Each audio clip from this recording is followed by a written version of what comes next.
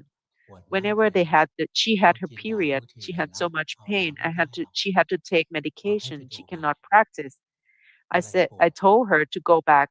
You see, what's being painful? Is it the body is having the pain, or is the mind just sinking into the pain and just so? And then she was very obedient. She no longer had to take medication. She felt the pain a lot less because the mind is just not amplifying the pain. It's just not, it's not, it's a lot more pain than it truly is. So when I was in a hospital myself during a surgery, and the doctor told the nurse that he would need the morphine because he would feel the pain. So at night, the nurse came and whether I needed morphine, and I said, no, I don't feel the pain yet. And then the nurse came back again, and then I was sleepy. The nurse kept coming back asking me whether I needed it. So I told the nurse that, okay, give me one paracetamol. So when the mind doesn't interfere with the pain, it's just now it would just be the true pain that remains. But if the mind comes in and amplify the consciousness of the pain, so separate out the mind and the body, a separate thing. The body is taken care of by the doctor. You take care of your mind. Just stay with Buddha. Don't pay attention to the body. So that's it for today. We are 5 minutes over time. I'm so sorry. So it's so humid at the temple. I could breathe a little.